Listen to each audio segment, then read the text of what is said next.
Welcome to Massive Passive Cash Flow, the podcast that guides professionals to financial prosperity. Join our community and let's start building your wealth. Here's your host, Gary Wilson.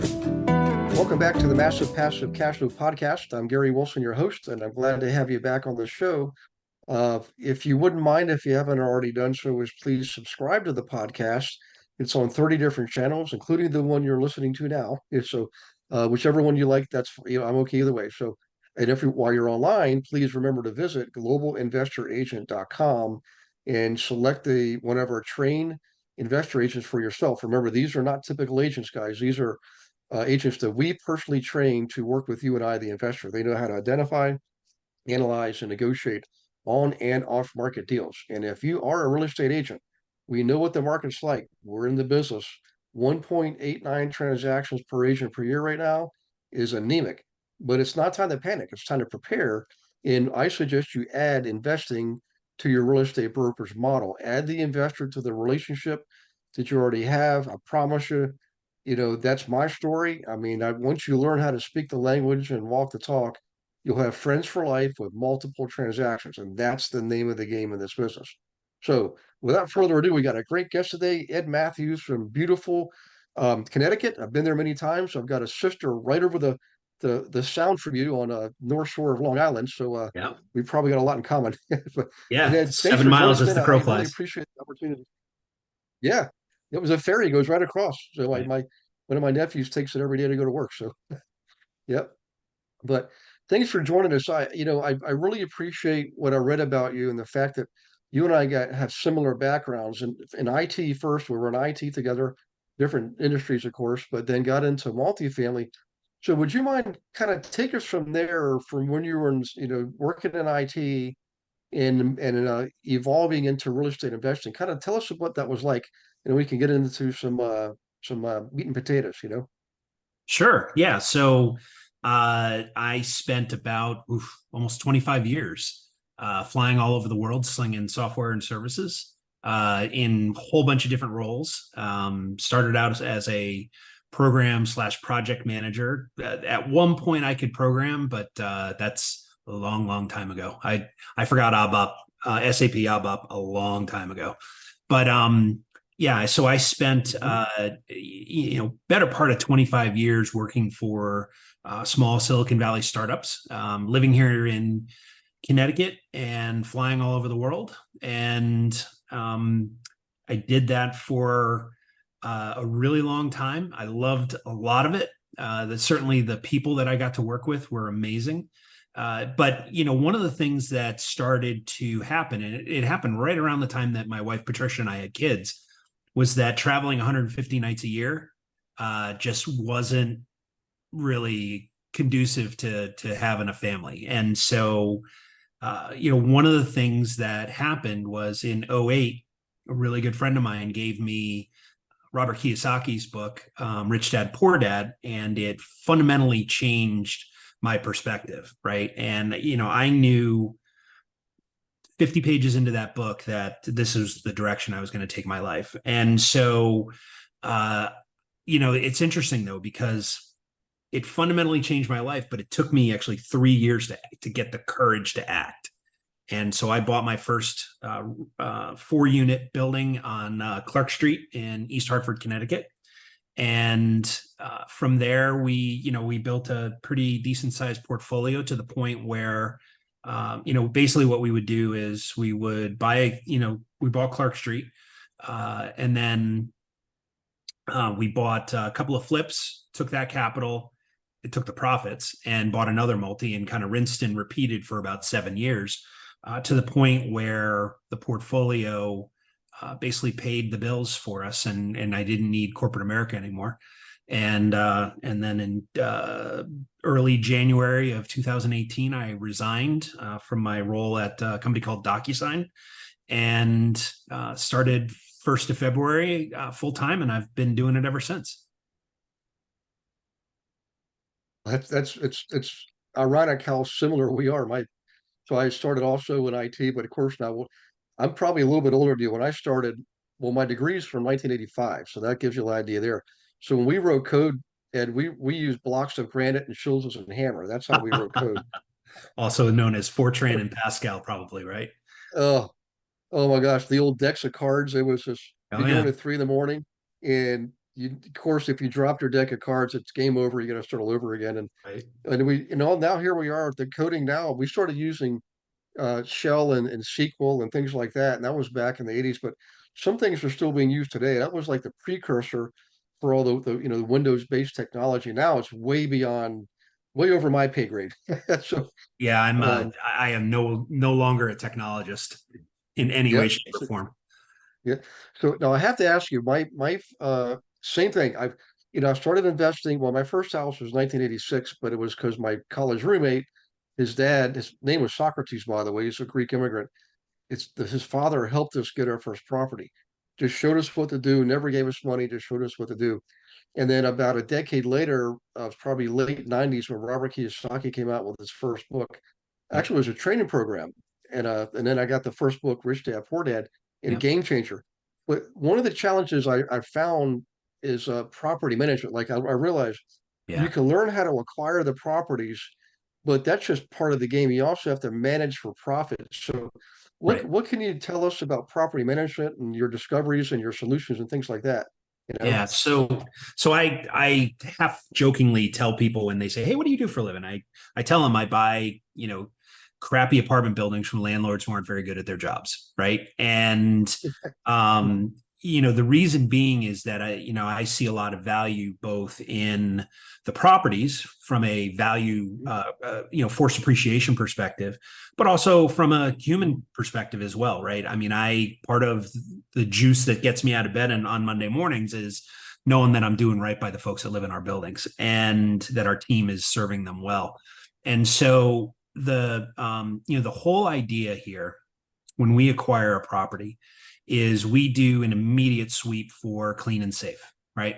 So all the common areas get cleaned, all the inside and out.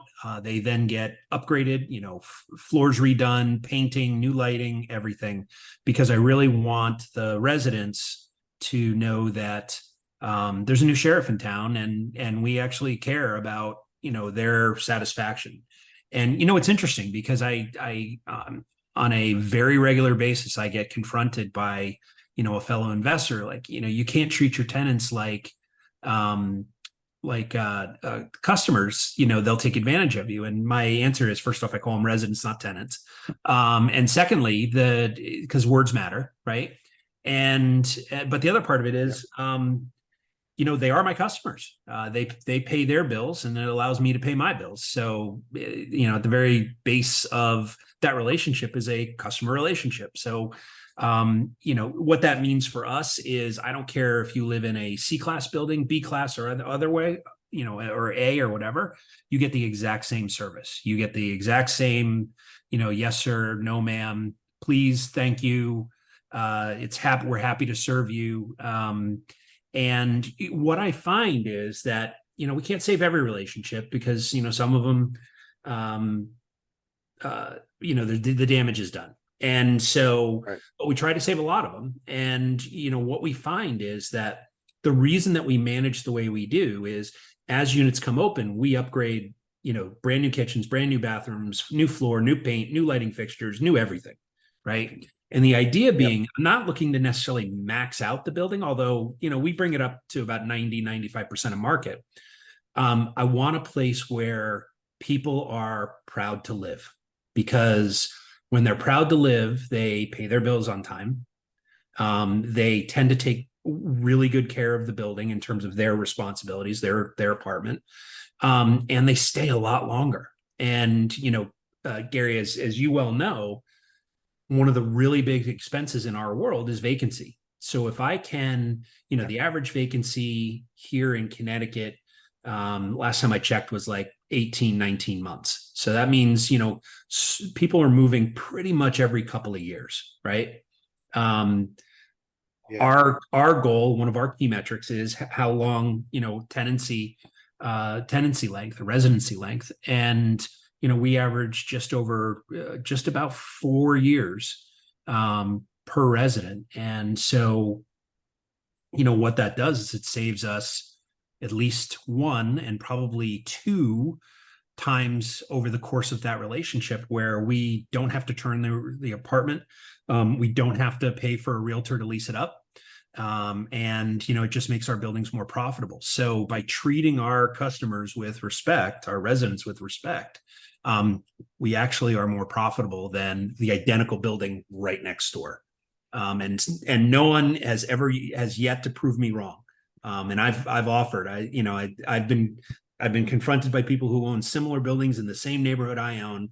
And I said, here is my income statement. Let me see yours. Let's see who's doing this better. Right. And I've yet to see an income statement where we weren't beating them by a little bit. So, Yeah. Well, I mean, you've actually nailed it perfectly when it comes to your, the residents. The residents are like clients who choose to pay you every single month for your product or service. In this case, it's literally both. right. And we had a philosophy, or was a policy, which was professional and polite. And Yep. we got to know them. We got to know their parents' names for children. We would celebrate their birthdays, their anniversary date of when they were leased our apartments. We would celebrate that anniversary date. Um, That's a good and idea. we were responsive. I mean, we were every phone call, email. We had multiple ways where they can engage with us, and because of that, we did have long-term tenancy. I mean, we had one lady, the longest term with her, 27 years with us, the same Yeah. tenant, and several others, many, many years. But one of the best things of all was the actual referrals. So they would tell Right. their friends and coworkers. So let's take off on there. Tell us about how do you, when it comes to marketing, marketing is important to all businesses, and it is also for the multifamily rental business. So you have to Yeah. market well. So if you can lead in on that, that would be awesome if you don't mind sharing. Yeah. So we're very active on social media, Facebook, Instagram, YouTube, Twitter, LinkedIn. And because you never know where someone's going to come from, we offer a referral bonus. So if someone refers us a new resident and we approve them and they moved in, we pay them $250. Hmm. Because it's either that or I pay a realtor here in Connecticut the going rate is a month's rent, which is upwards of $1,000, and the realtors earn it. But if I can leverage a relationship with a resident who we already know and have a relationship with, and by the way, save 75% on the fee, then we're going to do that, right? And so that's strategy one. Strategy two is we use a tool called Hemlane, which is a tool that actually a friend of mine, she runs the company, but and I didn't know that until after I became a customer, that I knew the bosses there. But it's a 24/7, 365, basically resident support desk, and the back end of it Hmm. is financial software, so we can track all payments and work orders and all that. And but the cool part about it is, and I think a lot of these tools are starting to add this capability, where Hmm. 2 o'clock in the morning, something bad happens, blood, flood, or fire, I get the phone call. But other than that, if it's just, a lockout or something like that, we're able to triage that via the help desk. They solve 85% of the problems. And then the rest of them get solved the next day when my folks come into the office, when I get there. And it works out really well. And the whole idea there is, like you mentioned, I know that my next resident is probably going to come from within about 1.5 to 2 miles of the building. And so not only are we active on social media and we incent our residents to, introduce us to their friends and family and work colleagues, but also, I want to own the best building in the neighborhood, and I want everybody to know that. And so as the building gains a reputation, and sometimes it takes a long time, right? Because, a lot of these Right. buildings have been beat up over the years and unloved. And, we come in and it takes time to bring them back. And so, but the whole idea is that as we bring them back, people start to notice, wow, actually that building's, now it's landscaped and new siding. Oh, they're putting in new windows. Oh, a brand new roof. wow, I'm pretty sure I just saw them carrying in new kitchen cabinets. That place must be really nice now, right? And so I know that doing all that, and supporting our residents, like you, they have a problem, they raise their hand, they get a phone call that day, or worst case, immediately the next morning if it's an evening call and we're not in the office anymore. And those are the really big things. But and then with Hemlane, the other really good part about it is also syndicates advertising for us. So it'll push it out to, I think it's like 30 different websites and apartment sites, apartments.com and Zillow and all those out there. And that tends to get us a lot of traffic. So our wait lists for each of our buildings is pretty healthy. Okay. All right. So Hemling is the service now. Are you creating an actual listing for your units, like with pictures that get propagated across the different platforms, or how does Hemling do that for you? The actual listing, or so awesome. we create one listing and then it gets pushed really out. Critical. Yeah, we create one listing, it gets pushed out everywhere. There's only a couple of places where we have to do it manually, like Craigslist is typically one of them. But at this point, we get so much traffic from just the 30 or so platforms that we have automated access to that I really don't need to do any more than that. So we don't. Yeah. Well, the first part of success in owning rental real estate is tenant selection. You've got to have proper screening and interviewing, but it actually starts with the marketing. Your marketing actually helps you select the right people and deselect the non-right people. Yeah, you're absolutely right. I mean, we're very clear about our decision criteria. You have to have a 620 credit score. In the background, the only thing we will overlook that if, for instance, the reason that your credit is below that is because you had to take your child to the emergency room and, the hospital dinged you for, paying late. All right. I don't care about that. That's irrelevant. If you pay your car payment and your, telephone, your cell phone payment and all that on time, we're good. Right. The other part of it is that, we need a satisfactory background check. So criminal credit, and then we, need to validate that you can afford the place. So you have to have, and this is non-negotiable, income in excess of 3 times the rent, because I don't want to set you up to fail. Right. And so, that's one of those immovable, rules that if you're paying $1,000 a month, you have to make at least 3,000 or we just can't help you. I'll gladly introduce you to somebody that may have an apartment in your price range, but you can't rent from us. Mainly because the few times early on where I kind of looked past that and let somebody come in that was at like 2.5, the second the car needs brakes or a cell phone needs to get replaced or something big, rent became a lower priority. And then that becomes a problem because then we've got we have a simple relationship with our residents, right? We provide a clean and safe place they can be proud to live. They pay their rent. End of relationship, right? And we serve the living daylights out of them. And if we don't do our job up front and be transparent about what we're looking for, we're doing those folks a disservice, and I don't want to do that. I'd rather be transparent up front and have folks self-select themselves out of our process, because they look at the criteria, which is fairly simple, but if they don't meet the needs, then or the criteria, then they're going to go look someplace else, and that's okay, right?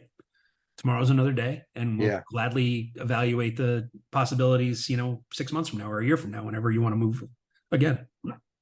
Did you know that you can participate in class every Monday? We call it Monday Night Live, 7 p.m. Eastern, with me and dozens of other investor agents from around the country, in fact, the world. Every Monday, totally free. No selling, no recruiting, just straight up education on anything and everything in real estate. And we have a lot of good guests coming on once or twice a month, bringing in expertise on subjects like how to buy a house with crypto. Okay. How about them apples? What about AI? How's AI affecting our business? How about the metaverse? blockchain process, and we're already using it in title work. So come on to Monday Night Live, be ready to take notes and ask questions, because it's live and engaging, and you get to participate by asking questions and meeting others. So we'll see you there. Go to realestateWithGaryWilson.com, click on the resource tab, drop down, and you'll see Monday Night Live. And in there, you can see one of the most recent classes, but more importantly, you can register for class as many as you want going up to like the end of the year, I believe. So in any case, do that. We'll see you on Monday Night Live. Look forward to meeting you in person. Take care. Yeah. Well, what you're doing is it's very important, because it's not just about the building. Like you mentioned, landscaping or roofing. People get, that's a visual indicator that you're a good owner. But one of the better indicators to the residents around the area is the residents that you're bringing in. I mean, the clientele. When you said the new sheriff's in town, we learned the same thing. We one of the things we did when we first went in is they recognize, hey, new management, organized structure, and we would always take the worst, most offensive resident, the biggest troublemaker, and take care of them first. And often that would take care of everybody else. If not, we would go down the line. But I want to also go back to the marketing. So we talked about marketing when it comes to attracting the right kind of tenants. But what about marketing when it comes to finding the deals? And also, two-part question: do you use digital like pay-per-click SEO? How does that work in? And if you could touch on how do you use it to find properties too, that would be awesome. Okay. So we have 3 basic channels that we manage, and it's predominantly digital marketing, but a lot of it is, this is a relationship-based business, right? So a lot of it is me, meeting somebody for a cup of coffee and shooting the breeze about where the market is and, what they're trying to get done and what we're trying to get done. So we have 3 channels that we focus on, brokers and agents. And so we stack rank those in our markets for, A, B's, and C's. A's are the ones that are getting stuff done no matter what, no matter the market. They're still buying, they're still selling. So those folks we touch every week or two, in some way, shape, or form, whether it's hey, we just bought this property, or hey, we just sold this property, or some kind of news or something that might benefit them, like an article or something that we found interesting and we thought what they might find interesting. B's get touched once a month to once in a quarter, and then the C's get touched at least once a year. And by touching them, I mean we're actively sending them an email, we're sending them an SMS text, I'm sending them a letter, picking up the phone and calling them. We're doing a voicemail drop of some sort, something. We're doing something to stay on their radar, right? But I know that the deals that we get from brokers and agents predominantly are from the A players. And so that's our focus, right? Second channel is wholesalers. And much like there are a lot of them, like there are a lot of brokers and agents, we stack rank those ABCs as well. Same criteria, same way of managing them. The A's we touch every once or twice a month. B's we touch once or twice a quarter. C's we touch once or twice a year. And so that's the third. The third channel is building owners themselves. So here in the state of Connecticut, we've created a pretty big database, from CoStar and Reonomy and Crexi and a whole bunch of other data points. And we've identified, 1,208 buildings that we would like to someday own. And so the job of our outbound marketing there is to be of service, right, to those building owners. And I'm transparent, so one of the things we're working on right now is a campaign, how to make your building management of your building stress-free, whether you're managing the manager or you're managing directly. Here's a checklist that you can use and a video to go along with it to make your life a little bit easier, so you sleep well at night, and so on. And I keep getting asked, well, why are you doing that, right? And the honest answer is because someday you're going to sell your building and I'd like to be your first phone call. That's it, right? And so that has worked pretty well. It works better. Excuse me. It works better than simply sending them a direct email or a direct mail, like a postcard. Hey, I want to buy your property. Hey, I want to buy your property. We've done that in the past and to varying degrees of success. But I find that when we are helping somebody, they tend to accept that help. And, it's a legitimate offer, right? I mean, we've figured out a way to wring out the stress in our management to a certain extent. I mean, we're dealing with human beings, so their stress drama happens, but by and large, I'm way less stressed than, the property manager to my right or left. And there's specific reasons for that, with regard to the systems we have in place, and I'm happy to share those. So that's what we do. And occasionally I get a phone call. Hey, I'm thinking about getting out of this business. Do you want my 10 units? The answer is probably. Let's go have a cup of coffee and talk about it. Right. So that works really well. Well, I love the approach, and it reminds me of something early on. This goes back to the 80s and 90s. There was an organization called ACRE, American Congress of Real Estate, and they're still around, but RIA has taken over, Real Estate Investors of America. Yep. But joining them is a great thing to do because you get to know all the other investors, and you get to know when they're getting ready to start to retire. Like I got lucky. I found one guy he was like 72 years old, ended up buying, I think, 10 properties from him, big Wow. 10 unit, 20 unit buildings. But one of the coolest things was the local apartment association. It was all property managers, I thought, but I went into this quarterly dinner. Turns out there was a lot of investors there too, and that's where I got to meet some other folks. That was a big win. So that type of marketing it's really communication, direct one-on-one relationship building, and that's probably the best there is.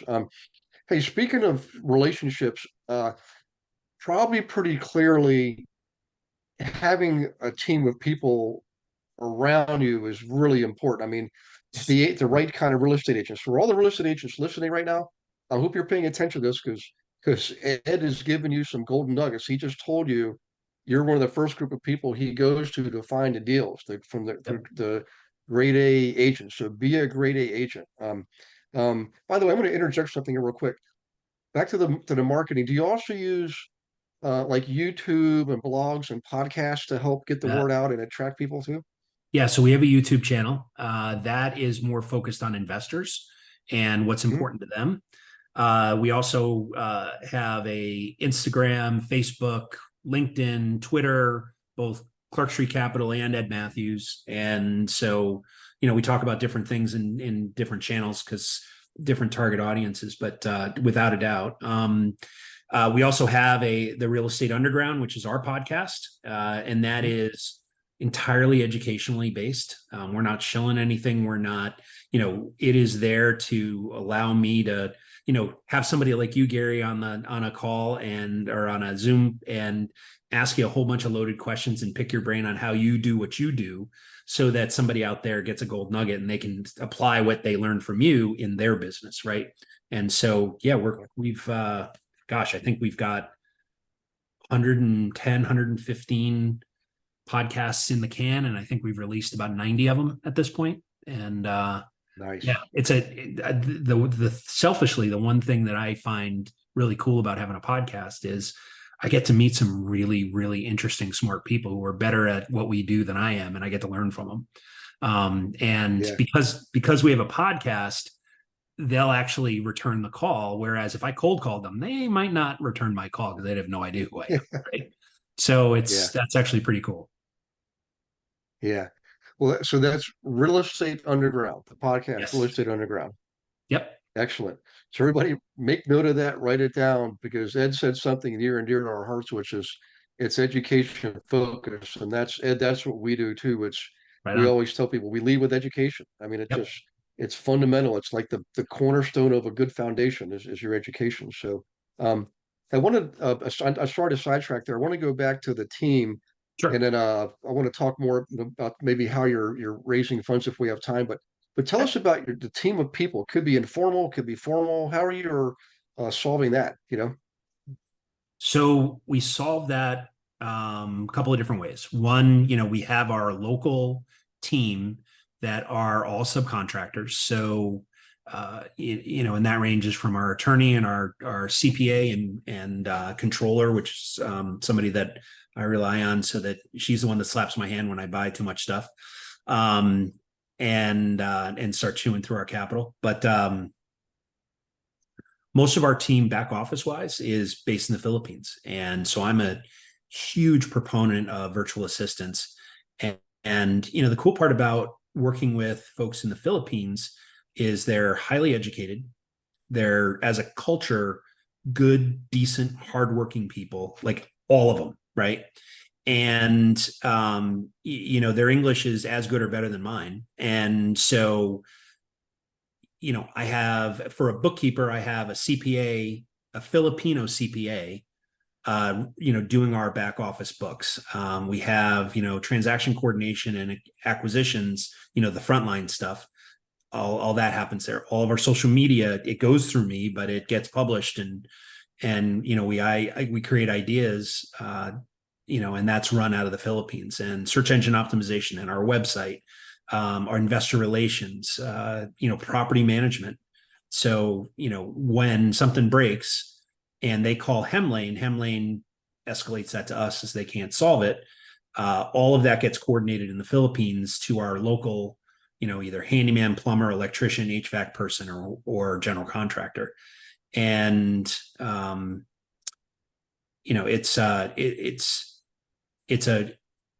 we've created systems that, the other part of it is they're extreme, my team is really diligent about capturing what they're doing and how they're doing it.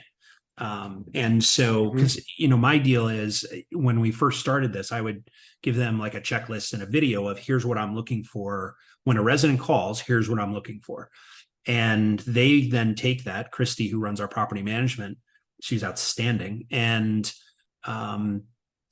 she has now evolved that system so that no balls get dropped ever. Right. And in fact, she tends to be on Teams pinging me saying, hey, did you remember to do this? Oh, no, I didn't. Thank you. I'll take care of that right now.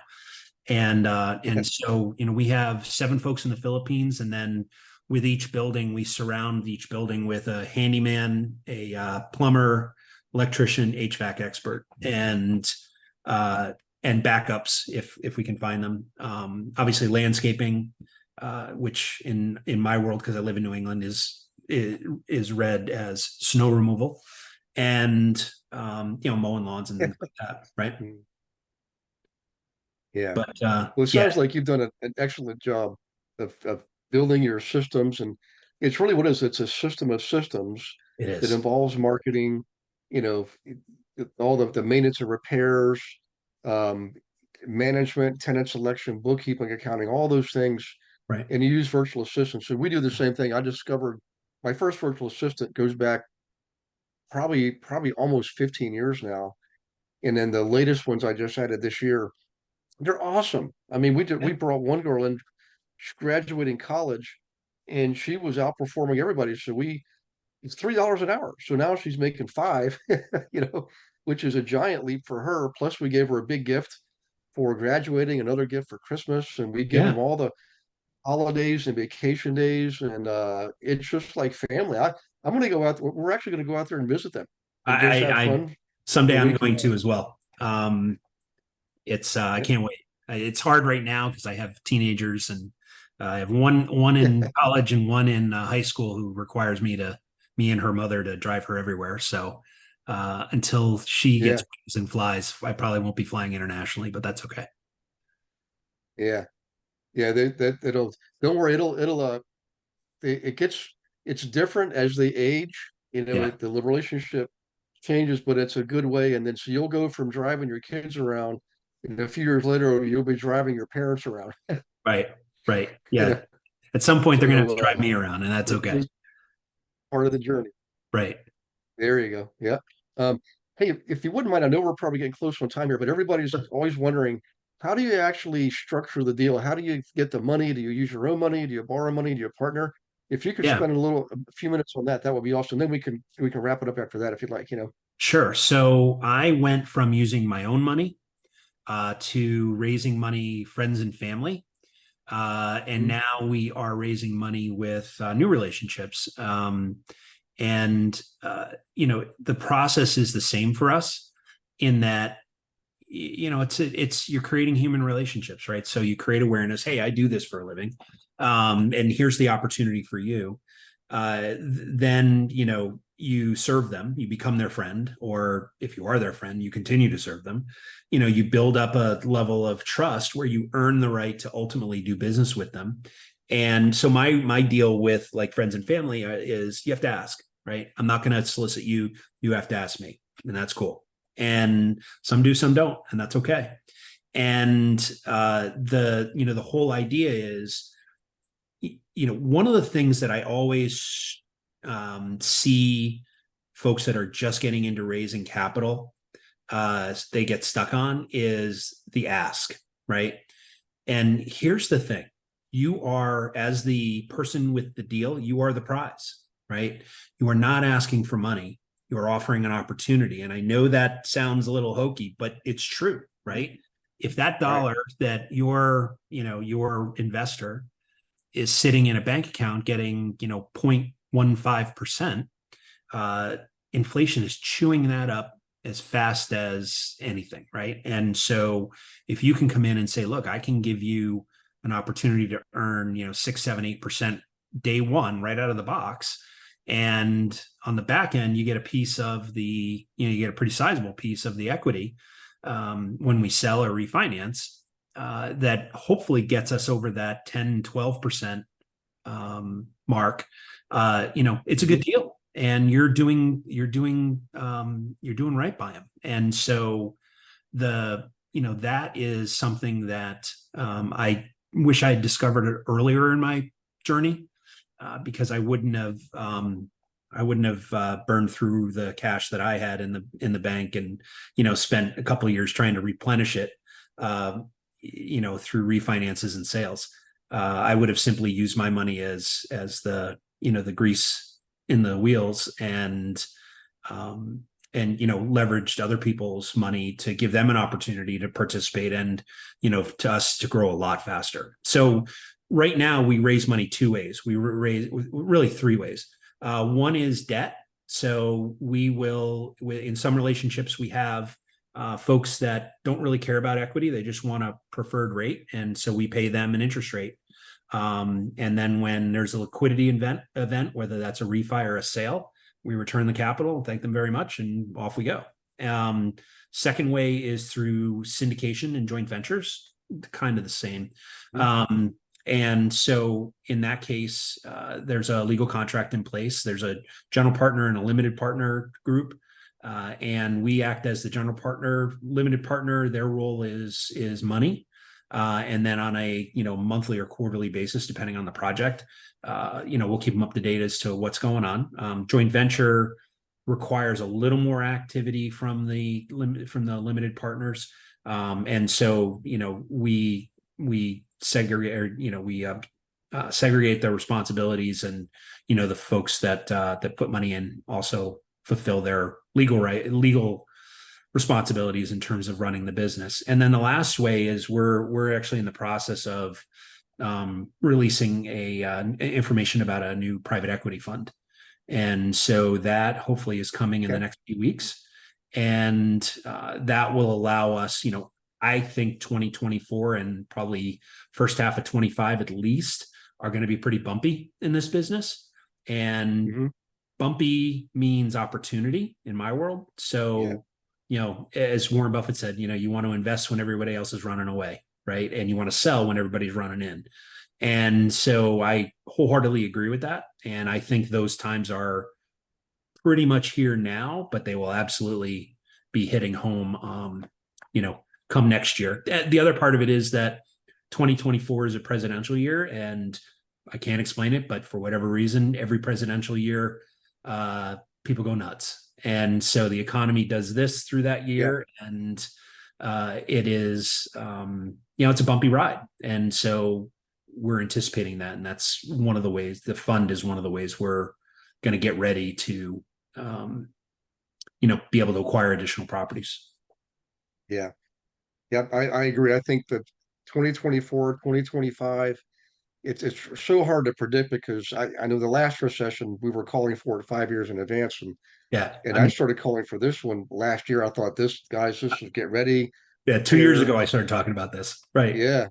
And the thing is the wild card was two wild cards. One of them is there's obviously a shortage of housing, Right. but nobody really knows how that's going to affect things because you still have the fundamentals of supply and demand that are playing. And the other wild card is the government. Like you said, it's a presidential year, and then the current administration clearly is printing a lot of money, and that really messes things.